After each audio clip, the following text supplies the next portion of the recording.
Hey guys, Unseen Hero here, and I'm bringing you guys a Pokemon X and Y Wi-Fi battle versus Navod, Pyramid on the Pokemon XAT Wi-Fi chat. Looking at my team, I have a utility Whimsicott, I have a physically defensive Arcanine, a physically attacking Cinccino, a Assault Vest Regice, my utility Bayonet, which is the Destiny Bond, and my specially attacking Raichu. Looking at my opponent's team, he's bringing an Infernape, a Noivern, a Gliscor, a Scizor, and a Azumarill, and a Machamp. The only Pokemon on his team that really scares me is the Azumarill, because my physically defensive Pokemon is Arcanine, which is weak to water, and Azumarill does have a strong Aqua Jet. I decide to lead off with a Whimsicott, knowing I can get off a Prankster Stun Spore on whatever he brings in. My opponent decides to bring in a Machamp, and as I said, I go for the Prankster Stun Spore while he goes for the knockoff. It doesn't really bother me because I have a Focus Sash, so he just breaks my Sash, and it doesn't do that much damage since it's not very effective. This turn I decide to go for the U-turn with my Whimsicott, fearing the possible Bullet Punch, but I didn't realize that if he didn't go for the Bullet Punch the first turn, it's most likely because he isn't carrying the Bullet Punch. But either way, I switch it to my Arcanine, and I get the Intimidate off, and I do get hit by my opponent's Dynamic Punch. I pull out the double switch this turn, fearing the possible Dynamic Punch again, so I go into my Bayonet, Frisk, and see the Assault Vest, which is what I assumed because it is his best set at the moment, but my opponent also switches and goes into his Azumarill.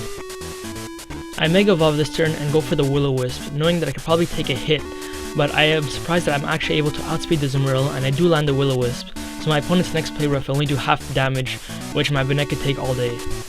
I go for the Prankster Taunt this turn, just in case my opponent wants to go in for a Belly Drum, but he doesn't and just goes for the Aqua Jet, which does barely any damage to my Mega Bayonet.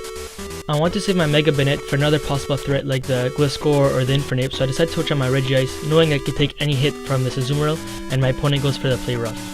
I go for the Charge Beam this turn, completely forgetting Azumarill has access to Superpower, but luckily for me I am able to live with less than 20% of my health, and I do get off a Charge Beam, which isn't able to KO it, but damage is damage. I decide to leave my Regice in here as Death Fodder, since the majority of his team is physically attacking, and it doesn't have that much of a use for me, so it just dies off, and I decide to bring in my Whimsicott. I go for the U-turn this turn, knowing that I'd be able to knock out this Azumarill and bring in a Pokemon that'd be better situated for any situation, so I decide to bring in my Cinccino, and this gives my opponent switch initiative, and he decides to bring in his Machamp. I decide to go for the Tail Slap this turn, knowing it would do the most damage to this Machamp, and it brings him down just a little bit above 20%, but my opponent unfortunately does get paralyzed and is not able to get off an attack this turn. I decide to go for the Tail Slap this turn, but my opponent gets a Bullet Punch off, which surprises me because why wouldn't he use this before against my Whimsicott? But either way, I can't beat my opponent's head, so I'm able to knock out his Machamp, and he decides to bring in an Infernape to face off with my Cinccino. This turn I decide to switch out into my Bayonet, knowing that my opponent would either go for a Mach Punch or a Close Combat, and I do predict that correctly, and it doesn't affect my Mega Bayonet. I go for the Priority Destiny Bond this turn, knowing that he'd probably go for a Flare Blitz to knock out my Mega Bayonet, but he surprises me in showing that he is a mixed ape, and since I'm especially defensive, is not able to knock me out. My opponent does a great play here and switches out his Infernape for a Gliscor, because he knew if he were to knock out my Mega Bayonet, his Infernape would have to go down with it, and I just go for the Destiny Bond, just to be safe. I know the most used set for Gliscor doesn't really attack, only has Earthquake, so I go for the Taunt, and I do predict correctly since my opponent goes for the Toxic, but he can't use it after they taunt. My opponent once again does a great switching play and switches his Gliscor into his Scizor, because he probably knew that I knew that he could only Earthquake, so he probably knew I was going to use a Destiny Bond, and he's trying to right now PP stall me. And he does predict correctly since I do go for the Destiny Bond. At this point I understood that he was trying to PP stall me, so I just go for whatever move. I decided to go for the Will-O-Wisp just for the off chance that he did stay in, but he doesn't, and he does go in for the Gliscor. Now this turn is a huge turn. I go for the Destiny Bond, knowing that my opponent would probably predict me to go for the Taunt since that's what happened in an earlier play. So he goes for the Earthquake, and in effect he brings me and himself down. And this is huge, because since my Regice is down, I had nothing really to take out the Gliscor. But now that my Mega Bayonet was successful in bringing on the Gliscor, the battle could go in either way.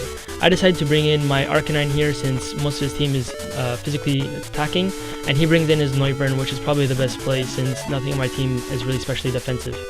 I expect my opponent to go for the Draco Meteor here, knowing it would be his strongest move against me, so I decide to switch on my Whimsicott with this new Fairy typing, and I do predict correctly since my opponent goes for the Draco Meteor and it doesn't affect my Whimsicott. This turn I decided to go for the Stun Spore, because I wanted anything on his team at this point to be paralyzed, because it would just be a benefit for me, and he brings us an Infernape, but unfortunately I do miss the Stun Spore. I decided that a paralyzed Infernape would be more important than my Whimsicott being alive, so I go for the Stun Spore, and my opponent I guess thought I would switch out since this is an unfavorable matchup for me and goes for the Close Combat, which I don't mind since it's not very effective, I don't take that much damage, and his defense and special defense gets lowered. At this point things get a little bit stally, so I'm just going to explain the premise of what's happening and fast forward the video. I'm using my Arcanine to counter his Infernape and his possible Scizor switch-in, while he's trying to use his Noivern to damage my Arcanine, and I am using my Whimsicott to counter his Noivern. So this is what's happening, and as you can see that we're trying to predict what each other is going to do so we can get one step ahead of each other. And as you can see in the video, if you're watching, my plays are actually stronger. They're probably not the best plays, but they are the stronger plays, which is giving me a little bit of an advantage each time. My ultimate goal in the Stallfest right now would be for my Whimsicott to use Memento against a physically attacking switch-in, either the Scizor or the Infernape, and then after I'd bring in my Cinccino to sweep or my Raichu to set up a nasty plot and sweep. And that's what I'm trying to do this whole time, but I'm not too sure when I should do it, because I'm afraid that he's possibly going to stay in with the Noivern, or if he's going to switch out into the wrong Pokemon, so I'm just trying to stall out a little bit more. You'll see that I bring in my Cinccino so I can bait out a physical type move from his Infernape, which he does do, and I'm able to bring in my Arcanine to take a hit nicely. And from here I use an overheat so I can do damage to whatever he brings in, and his Noivern takes a considerable amount of damage considering it's not very effective and my Arcanine doesn't have any special attack investment. This turn I decide to bring in my Whimsicott knowing he'd probably go for a Roost or something of the sort, and I do pretty quickly, and this is when the big play happens.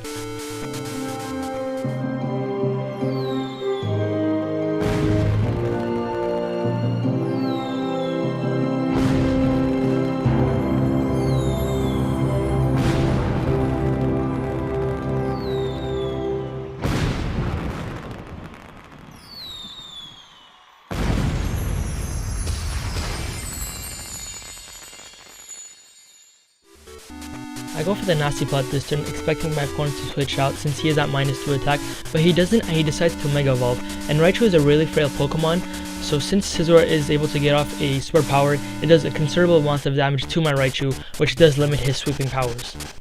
Now my opponent decides to switch out his Mega Scizor this turn, knowing that I am faster and that he is at -3 attack. He decides to go in for his Infernape, and a Thunderbolt coming off a +2 special attacking Life Orb Raichu is easily able to take out his Infernape, but my opponent decides to bring in an Noivern to face off against my Raichu. I expect my opponent this turn to overpredict, so I go for a Thunderbolt, and I don't carry the Hidden Power Ice because it's very difficult to breed a Hidden Power onto a Pokemon without a hacked in Ditto. But that's another conversation.